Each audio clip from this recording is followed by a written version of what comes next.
दूसरा कदम क्या है, दूसरा सूत्र क्या है? दूसरे सूत्र के संबंध में पहली बात, हम निरंतर सुनते हैं स्वयं को जानो, नो thyself। सुनते हैं लेकिन कुछ अर्थ जाहिर नहीं होता। हम ये भी सुनते हैं कि जो ऊपर आकाश में है वो परमात्मा, जिसकी तरफ हाथ उठते हैं कभी, वो प्रत्येक के भीतर भी है। ये भी हम सुनते हैं कि हमारे भीतर वो है, लेकिन हमारे भीतर उसका कोई भी पता हमें नहीं चलता है।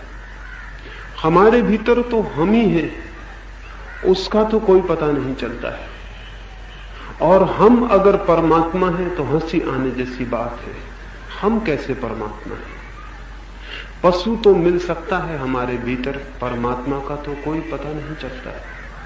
लेकिन सुनते हैं, सुन लेते हैं, ये भी सुन लेते हैं कि जिसे खोजना है वो बाहर नहीं है। ये भी सुन लेते हैं कि भीतर छिपा है सारा राज, सारा रहस्य, वहीं खोजना है। लेकिन कहां खोजें? भीतर यानी क्या? कहां जाएं? किससे पूछें भीतर? कहां है द्वार, कहां है रास्ता, कहां है मार्ग, कहां छिपी है वो ऊर्जा, कहां है वो शक्ति का स्रोत, वो बीज कहां है जो हमारे भीतर है और फूल बन सकता है? उस बीज का पता चले तो हम खाद भी खोज लें, भूमि भी खोज लें, पानी भी जुटा दें, लेकिन वो बीज कहां है? आज इस दूसरे सूत्र में उस बीज के संबंध में ही कुछ मैं आपसे कहना चाहता हूं। निश्चित ही वो बीज प्रत्येक के भीतर है, हम प्रत्येक वही बीज, लेकिन वो कहां है? अगर हम पशुओं को खोजने जाएं तो एक बात स्पष्ट दिखाई पड़ेगी। पशुओं का केंद्र, उनके जीवन ऊर्जा का बिंदु, जहां से वे जीते हैं, जहां वे रहते हैं, वो बिंदु कहां है? पशु का बिंदु खोजें तो अपना बिंदु भी खोजने में सरलता होगी, क्योंकि हम भी पशुओं की कड़ी में आगे के एक पशु से ज्यादा नहीं, अभी तो ज्यादा नहीं, ज्यादा हो सकते हैं लेकिन है नहीं। मनुष्य भी पशुओं की कड़ी में आगे की एक कड़ी है, और उस कड़ी में जन्म के साथ कोई बुनियादी फर्क नहीं पड़ जाता है। जहां पशु जीता है वहीं हम जीते हैं, जहां पशु का केंद्र है वहीं हमारा केंद्र। पशुओं का केंद्र कहां है? पशुओं के लिए न तो कोई परमात्मा है, न कोई आत्मा है। पशुओं के लिए न कोई सत्य है, न कोई जीवन की खोज। पशु कहां जीते हैं? पशुओं के जीवन का केंद्र है सेक्स, उनके जीवन का केंद्र है काम, यौन। जिस मनुष्य के जीवन का केंद्र भी सेक्स रह जाए, वो मनुष्य पशुओं से ऊपर नहीं उठ सका है। आमतौर से साधारणता हमारे जीवन का केंद्र भी वही है। मकान भी हम बनाते हैं तो उस मकान बनाने में पशुओं के बनाए हुए घोंसलों से ज्यादा अर्थ नहीं है। धन भी हम इकट्ठा करते हैं, उस धन में भी पशुओं के संग्रह की जो वृत्ति है, चींटियां संग्रह करती हैं, चिड़ियां संग्रह करती हैं, उससे भिन्न कोई स्थिति नहीं। अपनी जमीन पर हम लड़ते हैं, एक एक इंच जमीन पर कि मेरी जमीन है, मेरे देश की जमीन है, मेरे राष्ट्र की जमीन है। उसमें भी पशुओं का जमीन पर जो कब्जे की प्रवृत्ति होती है उससे भिन्न प्रवृत्ति नहीं। पशु भी जिस जमीन पर रहता है दूसरे पशु का प्रवेश बर्दाश्त नहीं करता। ध्यान रहे, जब तक जमीन पर हक करने वाले लोग हैं, चाहे व्यक्ति, चाहे समाज, चाहे राष्ट्र, तब तक आदमी पशुता सकता है। सारी राष्ट्रीयताएं, सारे जमीन के दावे, पशु का जो दावा है जमीन का, उसी से निकले हुए। और पशु जीता है सेक्स के आसपास, काम के आसपास, यौन के आसपास। वही है उसके जीवन का केंद्र। जीता है, जन्मता है, दूसरों को जन्म देता है और मर जाता है। उसके जन्म का एक ही अर्थ है कि दूसरों को जन्म दे जाए। ये बड़ी अजीब बात है। अंडा मुर्गी बने, मुर्गी फिर अंडे रख जाए, अंडे फिर मुर्गियां बनते रहे, मुर्गियां फिर अंडे रखती रहे।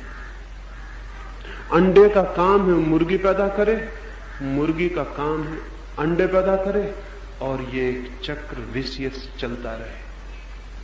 किसी ने पूछा कि अंडा क्या है, तो किसी ने कहा अंडा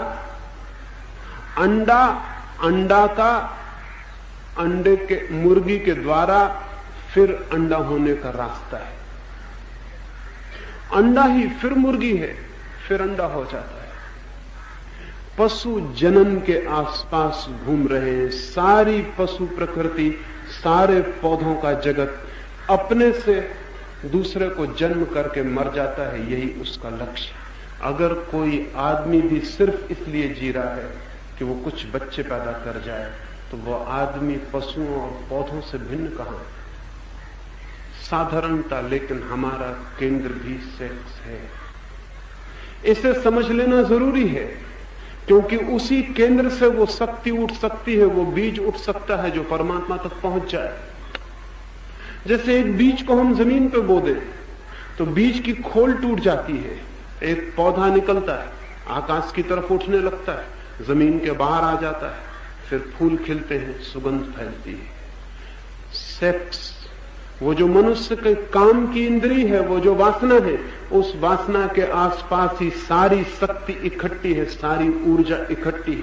वो ऊर्जा या तो और बच्चों को पैदा करने में समाप्त होती रहेगी और आदमी नष्ट हो जाएगा, या वो ऊर्जा ऊपर की तरफ गतिमान हो सकती है, नीचे की तरफ द्वार छोड़कर ऊपर की तरफ आगे बढ़ सकती है। और सेक्स की ऊर्जा अगर ऊपर उठने लगे तो वो मस्तिष्क के उन केंद्रों तक पहुंच जाती है जहां फूल खिलते हैं, जहां फूल खिल सकते हैं। कहां छिपा है हमारा जीवन? हमारा जीवन हमारे शरीर के ठीक मध्य में छिपा हुआ है। वहां से या तो वो नीचे की तरफ बहेगा और तब आने वाली संततियां पैदा होती रहेंगी, या फिर ऊपर की तरफ उठेगा और परमात्मा के अनुभव को उपलब्ध होगा। हम उसे कहां ले जाएंगे ये हमारे ऊपर निर्भर है।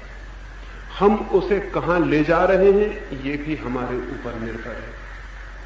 हम उसे नीचे की तरफ बहाते रहेंगे और नष्ट हो जाएंगे, तो हम जो ऊपर की तरफ छिपे हुए रास्ते थे उनसे कभी परिचित नहीं होंगे, और जो छिपे थे राज और रहस्य और आनंद और सत्य, वो भी अपरिचित रह जाएंगे।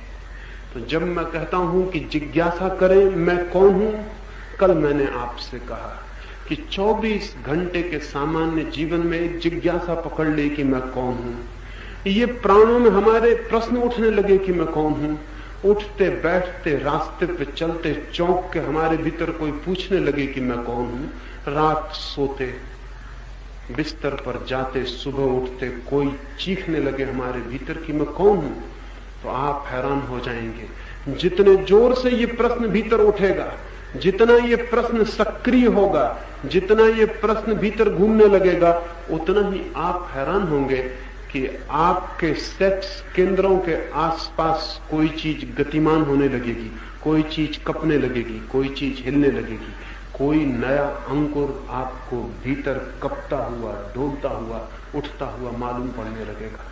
इसलिए अक्सर ये होता है कि जो लोग आध्यात्मिक साधना में उतरते हैं, एकदम से उनकी सेक्स की कामना जोर से बढ़ती हुई मालूम होती है। उसके बढ़ने का और कोई कारण नहीं है। जो भी जीवन की जिज्ञासा करेगा, जो भी जीवन की खोज में निकलेगा, सबसे पहले जन्म का जो स्रोत है वहीं उसकी चोट होगी, वहीं से यात्रा शुरू होगी। इसलिए जो भी कोई जिज्ञासा करेगा, साधना में लगेगा, पूछेगा, खोजेगा, उसे अचानक पता चलेगा कि जैसे उसकी काम की वासना तीव्र हो रही है, लेकिन उससे घबराना मत, और जोर से पूछना और खोजना कि किस जगह हमारे शरीर के भीतर कौन सी वो जगह है, उसे पिन पॉइंट करना, कहां है वो केंद्र जहां कंपन हो रहा है। और अगर उसको ध्यान किया, एकांत में बैठ के सारे ध्यान को वहां ले गए जहां कंपन हो रहा है, नई शक्ति उठ रही है, तो आपके भीतर एक नया द्वार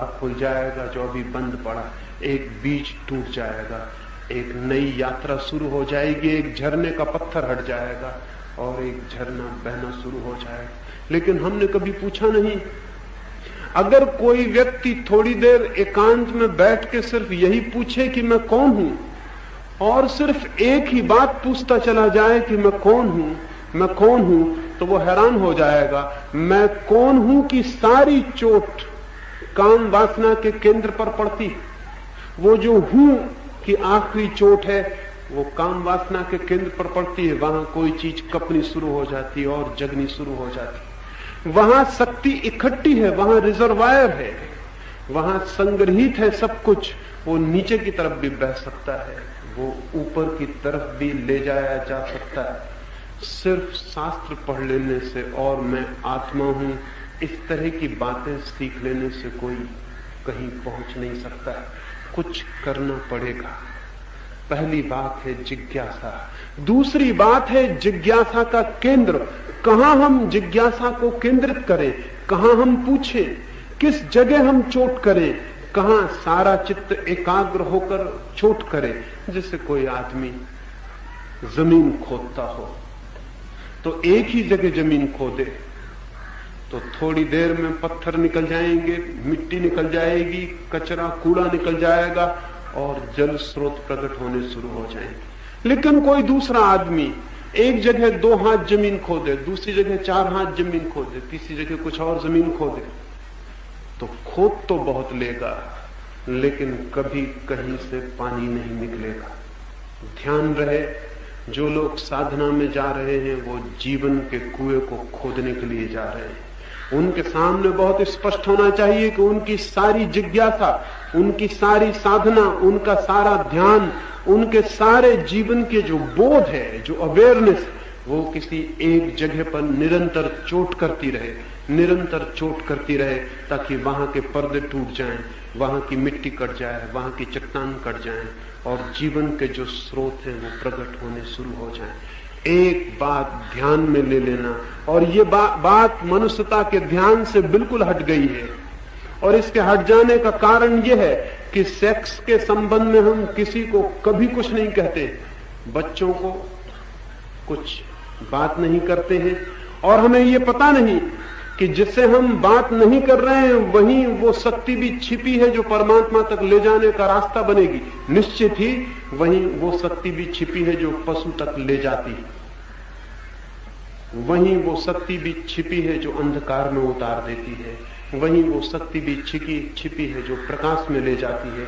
लेकिन अगर उसकी बात छिपा ली, अगर सब तरफ से पर्दे में कर ली और किसी को पता नहीं चला, तो वो बीज प्रकाश की तरफ तो नहीं जा सकेगा। ध्यान रखना, अंधेरे की तरफ अपने आप चला जाएगा, क्योंकि नीचे जाने के लिए किसी के सहारे की, साथ की, ज्ञान की कोई भी जरूरत नहीं होती। नीचे उतरना अपने से हो जाता है। नीचे उतरना इंस्टिंक्टिव है, नीचे उतरना प्राकृतिक है।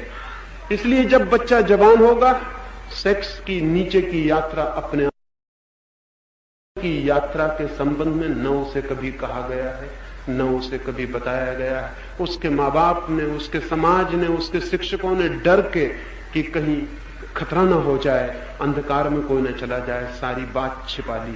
वो छिपाना बहुत खतरनाक हो गया है, क्योंकि उसका परिणाम एक हुआ है कि जो शक्ति ऊपर ले जा सकती थी वो सिर्फ नीचे ले जाती है और कहीं भी नहीं ले जाती। तो आज दूसरे सूत्र पर मैं आपको उस केंद्र की तरफ इशारा करना चाहता हूं जिसके प्रति आप सजग हो जाएं तो आपके जीवन में क्रांति हो जाएगी, और अगर उसके प्रति आप सजग नहीं होते तो आपके जीवन में कभी कोई क्रांति नहीं हो सकती। जीवन की क्रांति कहां से होगी? कहां है वो आग जहां से हम जलाएंगे दिए को? वो हमारे भीतर कहां है? वो हमारे भीतर मस्तिष्क में नहीं है वो आग, वो हमारे हृदय में भी नहीं है। वो आग हमारे सेक्स सेंटर्स पर केंद्रित है, और वो वहां से उठे तो वो हृदय तक भी आएगी, और जब वो आग, वो जलती हुई ज्योति हृदय पर आती है तो सारा जीवन